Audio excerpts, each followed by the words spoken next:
I got here at 9:15. I always give myself about 45 minutes. Just very little trash this year.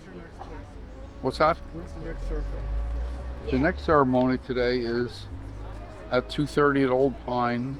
They have Revolutionary War soldiers and they have Civil War soldiers buried there. Where is that? Fourth and Pine, Old Pine Oh, Church. Old Pine. Yeah.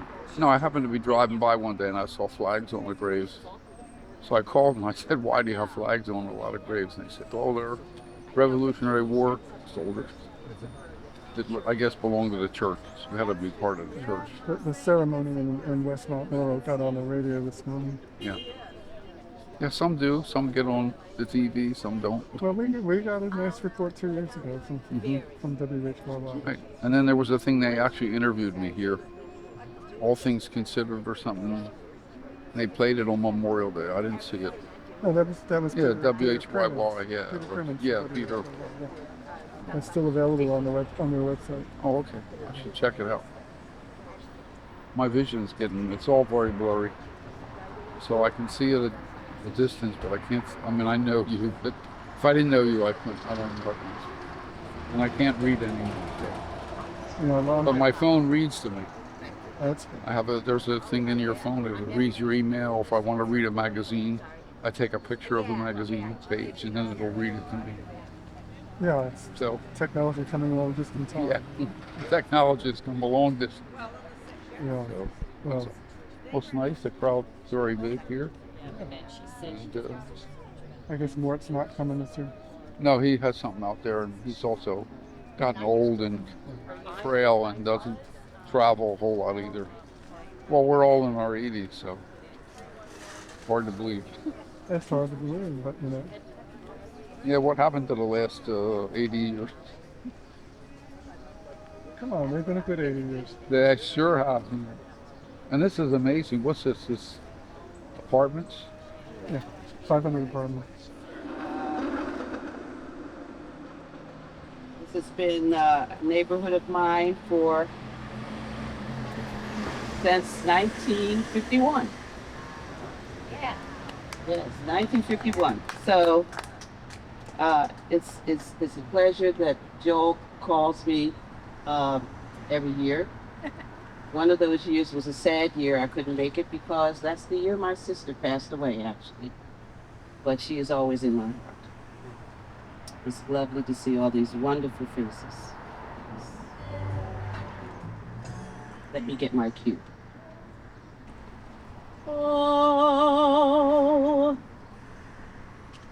oh, say, can you see by the dawn's early light what so proudly we hailed at the twilight's last gleaming, whose broad stripes and bright stars through the perilous fight o'er the ramparts we watch were so gallantly streaming, and the rockets' red glare, the bombs bursting in air, gave proof through the night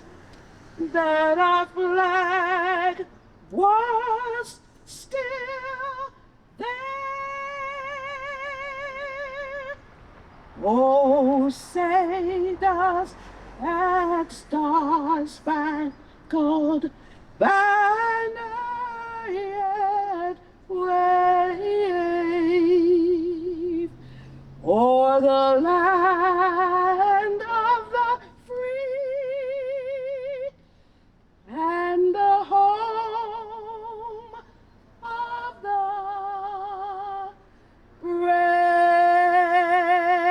brave. Thank you, Patricia. Okay, Richard. Very few of us know that during World War I, 370,000 African Americans labored, fought, and died to make the world safe for a democracy that refused them equal citizenship at home. The irony was made more bitter as black troops struggled with the racist policies of the American military itself. The overwhelming majority were assigned to labor companies. Those selected for combat were undertrained, poorly equipped, and commanded by white officers who insisted on black inferiority. I'm getting all of this from, this is a very well documented book. Still, African Americans performed admirably under fire. The 369th Infantry Regiment was in continuous combat longer than any other American unit and was the first Allied regiment to cross the Rhine in the offensive against Germany. I didn't learn any of this in school. So even though several full-length accounts were published about these remarkable exploits, of African American soldiers in World War I, within a few years at the end of the war, they essentially disappeared from history. There were reports of black soldiers stopped at Southern Railroad stations and stripped of their uniforms. Figure this out, the guys are in their uniforms, right? They're coming back from war, all right? And we think we treated the Vietnam vets badly, right? There were reports of black soldiers, in Washington, D.C., the outspoken Reverend Francis Grimke, at a reception for black soldiers, listed the humiliations they had suffered, adding, quote, "That shameful record is going to be written up and published so that the whole world may read it and learn how these black men who went out from these shores to die at their country's call were treated simply because of the color of their skin." So I wanted to read this because we should remember these unknown soldiers as well. I don't know their names, but they gave everything for this country. Okay, here, you can hear me.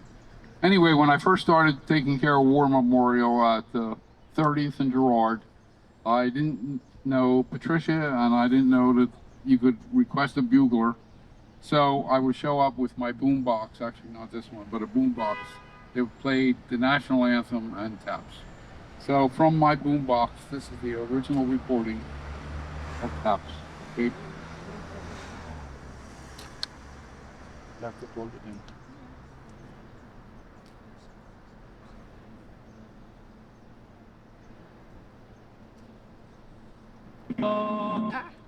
Hold it. What are your plans?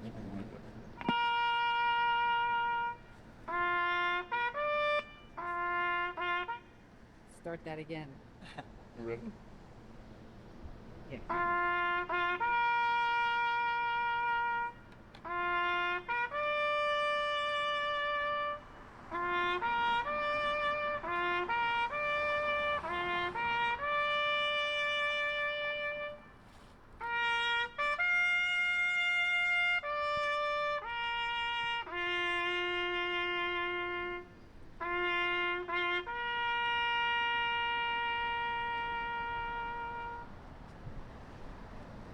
Thank you all for coming.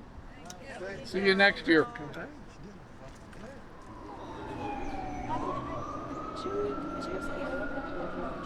wonder.